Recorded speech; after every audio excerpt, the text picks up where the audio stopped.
Bonjour à tous, bienvenue dans le Journal de l'Afrique. Voici les titres. L'ONU va réduire sa présence en République démocratique du Congo.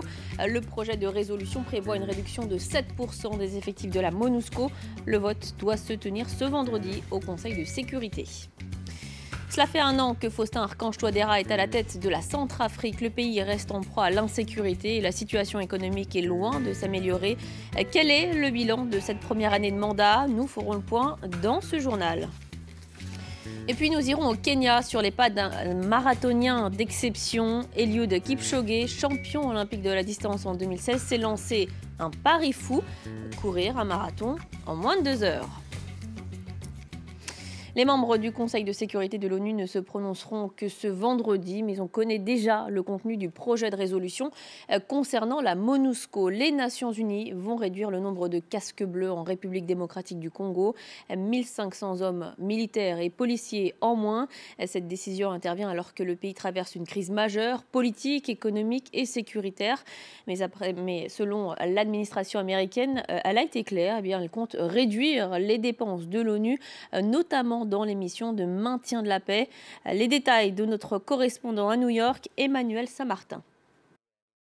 Oui, une résolution négociée durement entre certains des membres du Conseil de sécurité, avec évidemment d'un côté les Américains qui sont venus avec des pressions budgétaires. La nécessité nouvelle de l'administration Trump de couper de manière importante les budgets des opérations de maintien de la paix. Finalement, la RDC était le première à se présenter depuis l'arrivée de Donald Trump au pouvoir. Donc on a insisté côté américain pour couper les budgets contre finalement les 14 autres membres du Conseil de sécurité. Au bout du compte, il y a un compromis qui finalement ne va pas changer les choses de manière spectaculaire sur le terrain. On avait un plafond de 20 000 troupes. La résolution ramène ce plafond à un peu moins de 17 000, 16 500 environ. Seulement, il n'y avait pas 20 000 troupes sur le terrain. Il y avait un peu plus de 17 000. Donc, c'est 500 troupes qui vont devoir quitter, 500 soldats des casques bleus qui vont devoir quitter la RDC. Ça fait bien peu de différence, évidemment. Donc, les dégâts sont limités d'une certaine manière, du point de vue en tout cas des Nations Unies. En revanche,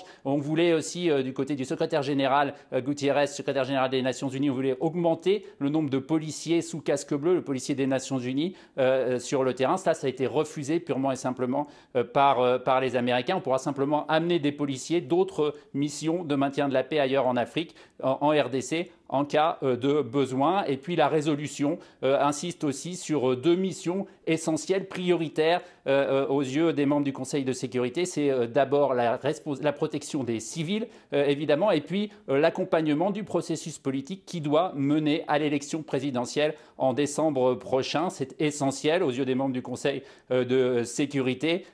Donc un compromis, donc cette résolution, un compromis entre les 15 membres du Conseil de sécurité qui devrait être adopté. Cette résolution devrait être adoptée ce vendredi, sans doute à l'unanimité.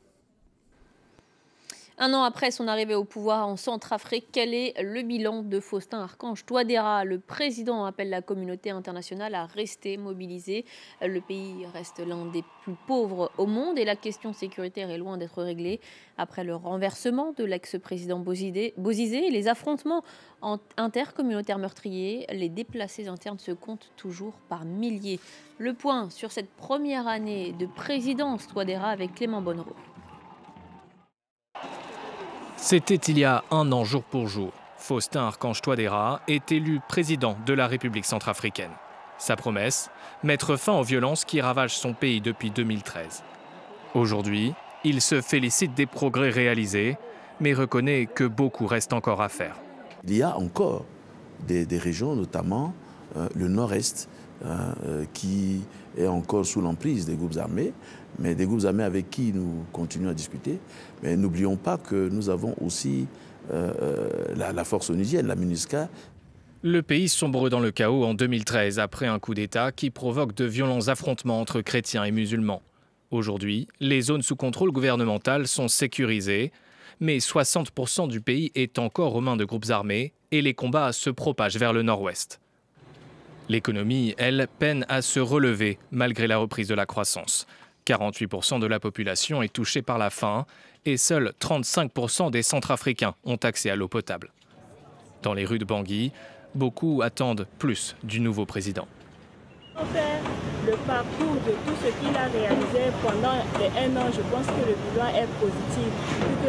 On a élu le président, il a eu à signer le partenariat avec les Chinois et ils sont là en train de réflexionner le budget. Oui, l'économie commence à s'évoluer de peu à peu, mais reste le problème de l'insécurité qui règne au cours de la route. Ici, pour aller au Garambula ou Douala pour revenir, il fallait des escortes. Auparavant, on voyageait sans escorte. Après des années de violence entre chrétiens et musulmans, le pays est désormais en proie à des affrontements ethniques, ce qui pourrait contrarier les efforts de paix. Selon l'ONU, plus de 200 personnes ont été tuées au cours des 6 derniers mois. Au Mali, la conférence d'entente nationale est dans son 4e jour, mais les débats n'ont véritablement commencé qu'hier autour de 3 thèmes, l'unité, la paix et la réconciliation. Aucun sujet n'a été interdit. Le but est de poser à plat ce qui ne va pas et d'élaborer des solutions. Un sujet revient sans cesse, comment réconcilier l'Azawad avec le reste du pays. Les précisions d'Anthony Fouchard. À Bamako, le palais de la culture a pris des airs d'agora grecque. Les orateurs s'emportent au micro, on s'invective, on s'interpelle. Hier, une séance a été si houleuse qu'il a fallu la suspendre temporairement et évacuer les participants de la salle. Quant aux ex-rebelles qui avaient boycotté l'ouverture de la conférence d'entente nationale, ils ont finalement pris part aux discussions.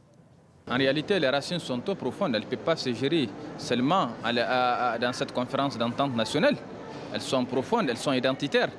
Donc aujourd'hui, vu les rébellions de 63, 90, 2006, 2012 à nos jours, on est là aujourd'hui pour discuter du nouveau Mali, d'un nouveau Mali dans lequel les populations du Nord, les populations de l'Azawad se voient dans son entier.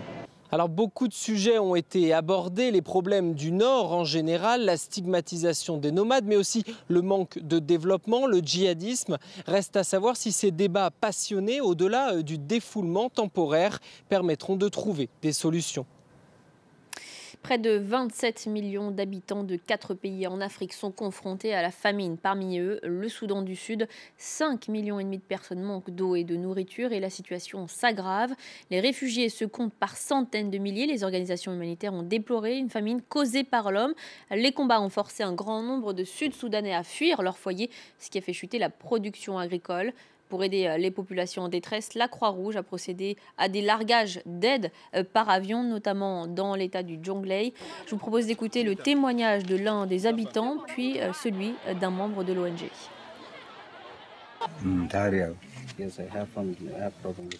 On souffre ici. Nous n'avons rien à manger. Alors, nous comptons sur ces envois de nourriture. Les aliments aident à tenir seulement 1 mois. Après, quand tout est fini, il faut continuer à les aider. C'est pour ça qu'on ne distribue pas seulement de la nourriture, mais aussi des graines et des outils pour qu'ils puissent cultiver leur propre nourriture pour la saison prochaine. On les aide à relancer la production.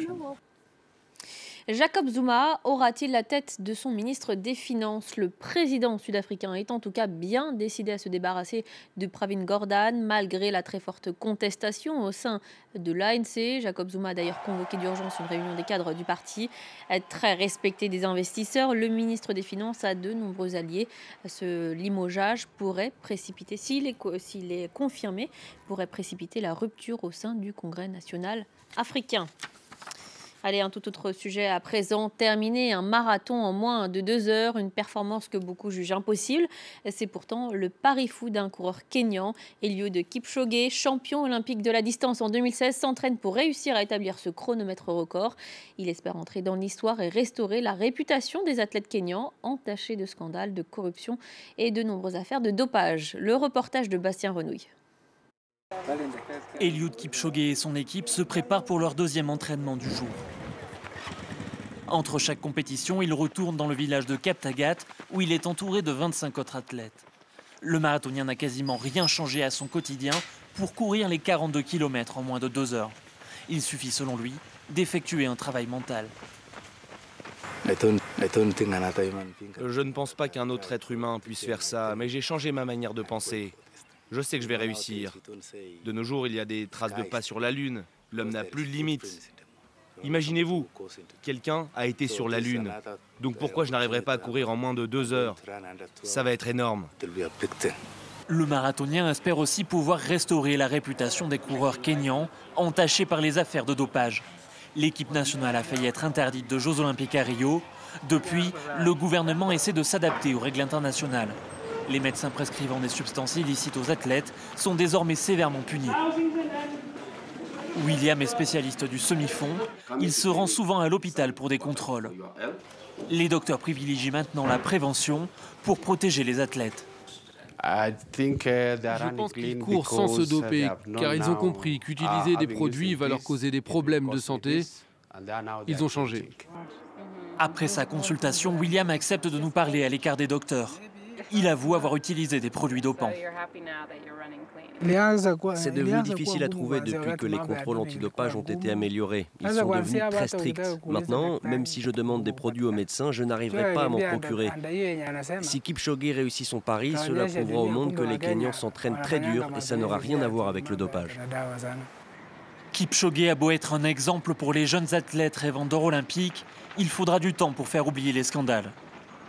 Le plus grand défi du pays sera de prouver l'efficacité sur le long terme de ces nouvelles mesures antidopage. Et avant de se quitter, le journal de l'Afrique de France 24 tient à rendre hommage à Laurent Sadou. Notre confrère de RFI s'est éteint à l'âge de 51 ans. Durant 15 ans, il a présenté Afrique Midi. Sa voix chaude et grave était à l'écoute de ses auditeurs. Laurent Sadou était un passionné de littérature et du continent africain. Et on finit par ces quelques mots. Chaque jour est une vie, prenez soin de vous et travaillons à la beauté des choses. Voilà. C'est la fin du Journal de l'Afrique. Merci de votre fidélité. Tout de suite, Paris Direct continue avec Aude Le Christ.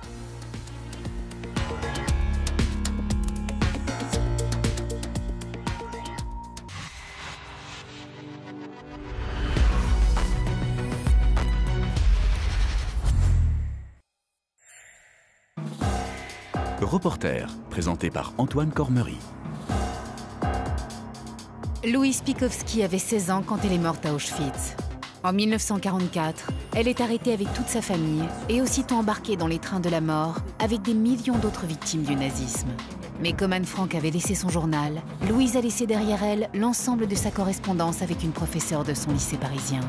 À partir de ces lettres découvertes en 2010, France 24 retrace dans un reportage et un webdoc l'histoire tragique de Louise jusqu'au jour de son arrestation. Reporter, à voir sur France 24 et sur France24.com.